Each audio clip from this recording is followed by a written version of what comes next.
For all who exalt themselves will be humbled, but all who humble themselves will be exalted. In this story, Jesus, ever a master storyteller, draws his audience in, a group of folks who trust in themselves that they are righteous and regard others with contempt. In weaving the story, Jesus identifies two characters, a Pharisee who would be considered a spiritual leader, someone beyond reproach, and a tax collector who would be despised for taking advantage of others and considered a traitor because he worked for the Romans. They both go up to the temple to pray, to worship, and both isolate themselves from others. The Pharisee separates himself to maintain purity before God because he would be defiled if even the edge of his cloak touched an unclean person. And the tax collector stands far off in shame, unworthiness, head bowed, beating his breast as he prays. His prayer is simple and to the point. No more need be said. God, be merciful to me, a sinner. The Pharisee stands, speaking aloud. God, I thank you that I am not like other people, thieves, rogues, adulterers, or even like this tax collector. I fast twice a week. I give 1/10 of all my income. His prayer is proof of his piety, a statement of his righteousness before God, and a sermon to all the sinners around him. The Pharisee extols his own efforts and his reliance on self. You may be wondering, what does it mean to be a righteous person? In Hebrew culture, righteousness is a form of supreme importance and central for all relationships of human life.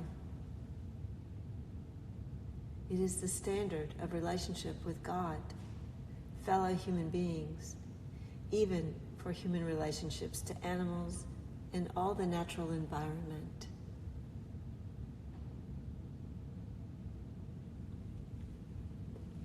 In the end, it is the tax collector who goes home justified, and the Pharisee is referred to as the other. It is a reversal of position, of the men's status before God, which is reflected in the last words of the story. All who exalt themselves will be humbled, and all who humble themselves will be exalted. And we may find ourselves thinking, oh, thank goodness, I'm not like the Pharisee. Or we might even go as far as thinking, I'd never compare myself to others or my piety to others. Yet I wonder how often our thoughts and words betray us, thoughts that point to others' weaknesses as justification of our own superiority, our own righteousness. Yet relationship with and love for God and neighbor are the heart and treasure of seeking to live a life of faith.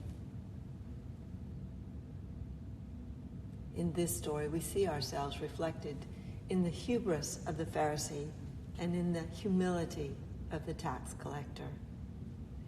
We are both saint and sinner, a gem hidden within clay. And often you will hear people say, well, I'm not going to go to church. That's just full of hypocrites.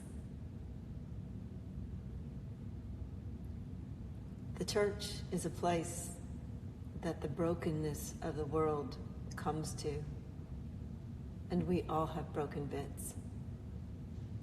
And it is here we come seeking release, belonging, hope, as we bring our broken selves, some days in humility of the tax collector, other days in the hubris of the Pharisee, on all days, just as we are.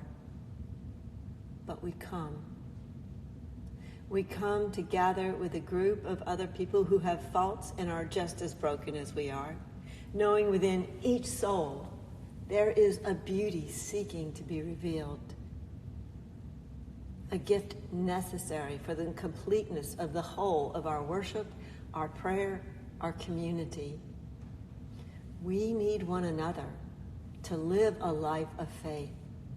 Without other people, without God, we cannot experience community, and we cannot be in communion.